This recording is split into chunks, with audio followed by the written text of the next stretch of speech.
Hi everyone, welcome to today's session on an introduction to cloud systems, specifically for Microsoft Azure.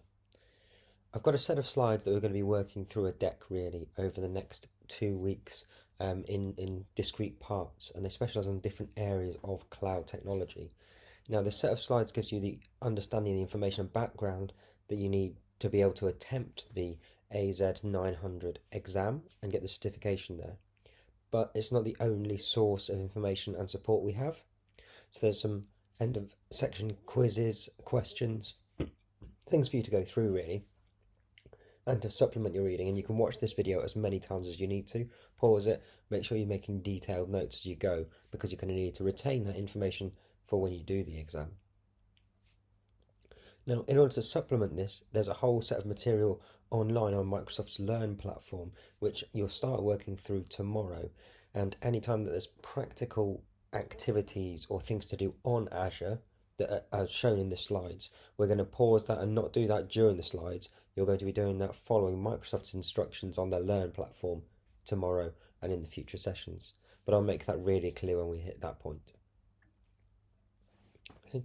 So this session in particular will focus just on cloud concepts.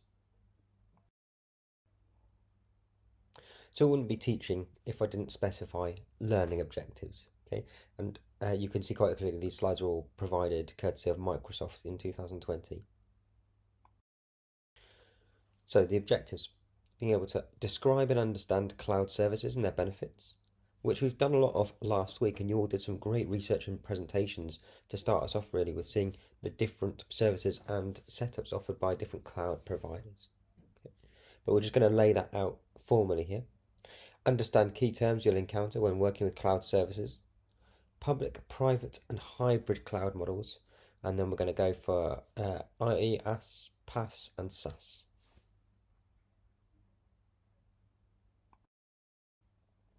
So, why cloud services?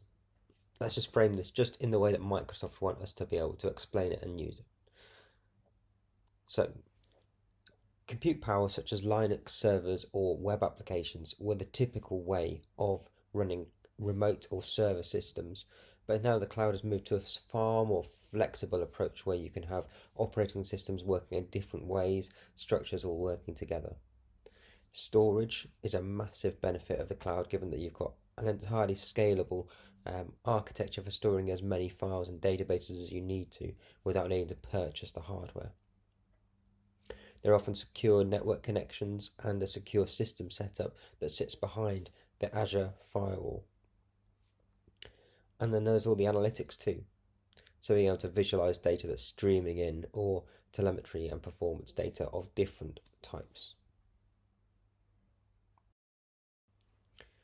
So the main features or concepts of the cloud: you've got high availability, fault tolerance. Remember when we were talking about GCP or Google Cloud Platform, that tolerance was 99.999% uptime.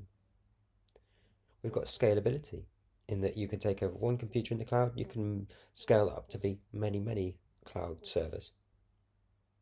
Elasticity too, so when you don't need to scale up, you can scale back down again, and it will cost accordingly.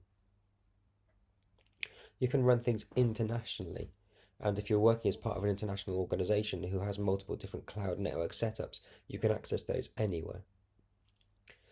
You've got customer latency capabilities so that they can always access when they need to. The agility and speed: the cloud machines are often very powerful if you choose the right setup, and can parallelize perfectly, so they can tell multiple different computers in their network to do different jobs to make sure that they're much quicker at solving problems. You've got predictive cost considerations too. Generally, it's assumed to be cheaper to run a cloud system for a small, medium enterprise. As you hit a large enterprise, it's generally more expensive to have a cloud system, but there may be additional benefits that make it worthwhile paying that extra cost.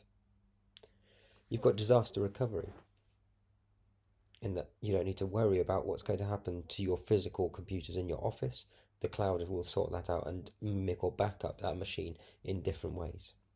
And then there's the whole security, given that Microsoft Azure in particular sits behind a very secure firewalled system, and you don't have to worry about any of the security implications of that.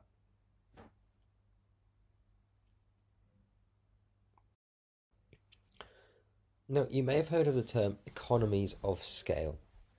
So the concept of this is the ability to reduce costs and gain efficiency when operating at a larger scale in comparison to operating at a smaller scale, i.e. having one computer may cost you £100 if it's a relatively cheap one.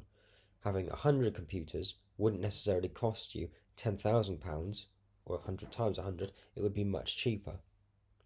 So cloud providers are very large businesses and can leverage the benefits of economies of scale and then pass those benefits on to customers. Amazon certainly aren't paying the same when they buy a new computer as you will be. They'll get a much better deal.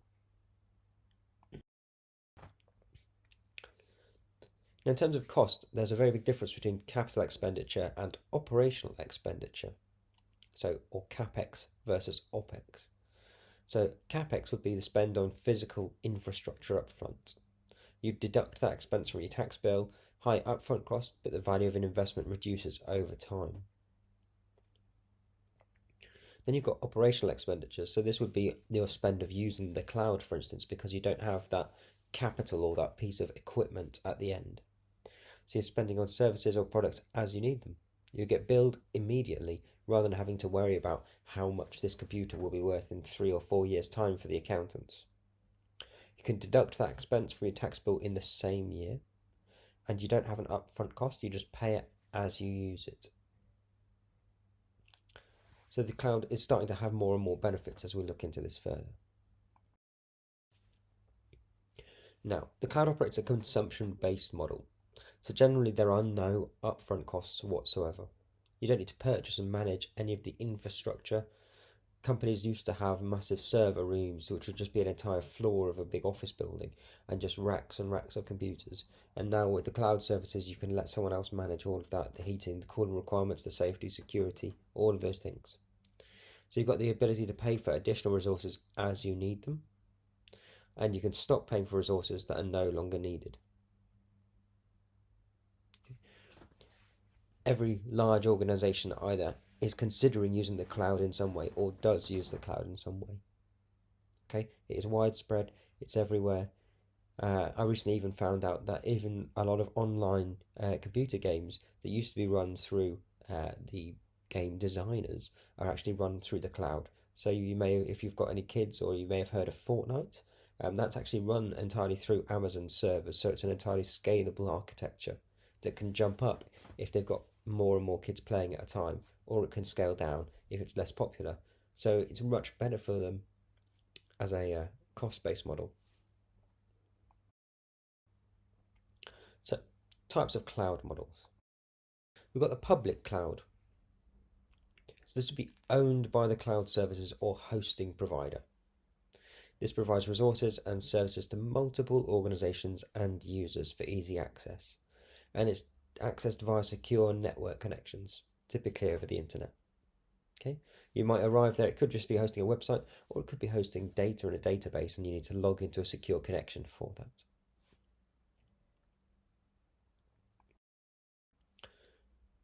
Then we've got the private cloud.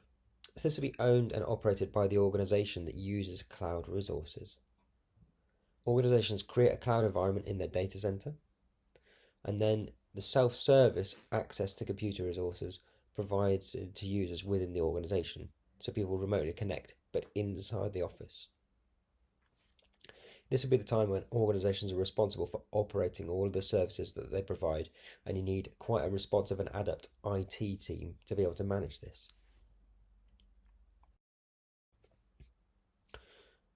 The hybrid cloud is sort of a step between this. So this combines public and private clouds to allow applications to run in the most appropriate location. Now this is sort of the model that we seem to operate at BCU.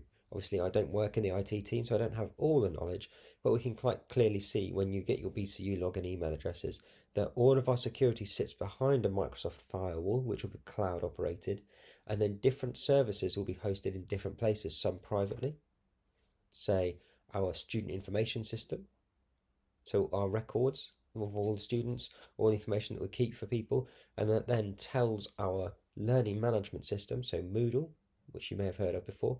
That's where we normally keep all of our lecture slides, recordings and materials and things for our taught modules that have assessments. So our student information system that's private talks to Moodle that's in the public cloud, because it has to be public so that all the students can access it remotely and staff remotely. And that student information system tells Moodle, the cloud server, which student should be on which modules. And as they complete the modules and finish a year, they move on to the next year. So we've got communication happening there between the public and private clouds. But the responsibility on securing and managing the private cloud sits with the Moodle system.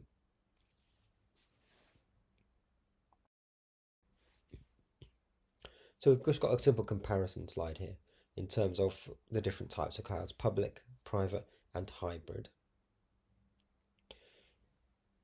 In terms of the core things for hybrid cloud, given that that's probably the more grey area or uncertain for each of you, let's just think of that as the most flexibility in terms of you've got some of the services yourselves, but some online in a scalable, flexible architecture. The organisation would determine where to run the applications, and you control the security, compliance, or legal requirements if that's important for you. So now we're just going to talk about types of cloud services.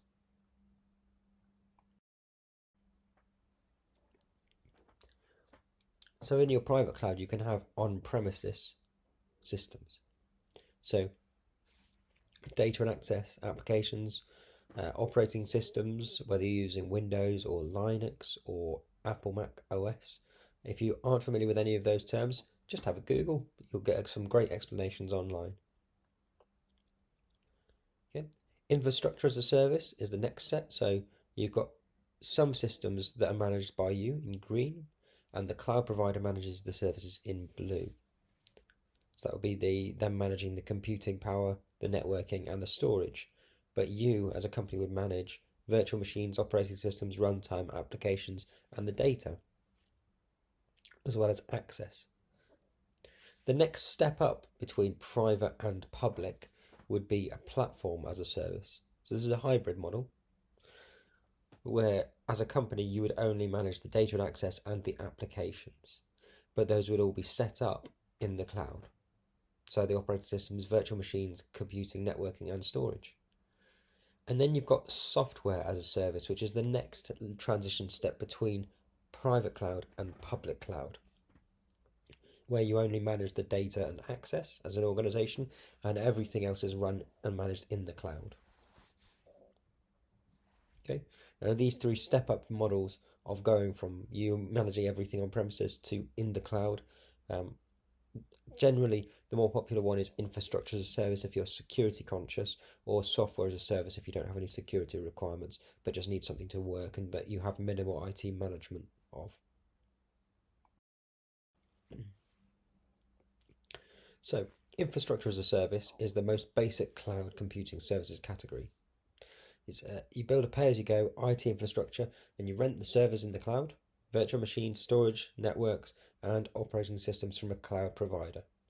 You've got instant computing infrastructure though. It's provisioned and managed all over the internet. So your servers and storage would be talking to the networking, files and security setup, and you've got a data center or physical plant and building.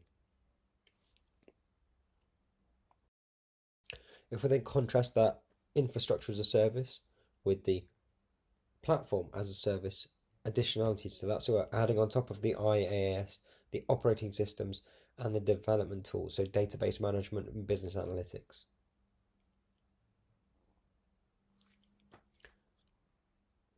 This allows you to create applications very quickly, generally, or what we call rapid prototyping, which seems to be the focus of a lot of software and agile development in new systems at the moment.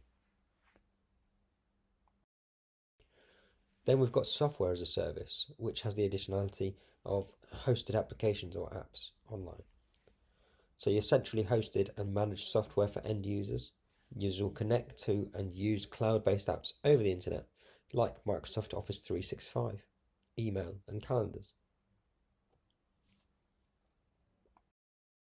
So I've got another comparison here between the three different cloud service setups of infrastructure as a service, platform as a service, and software as a service.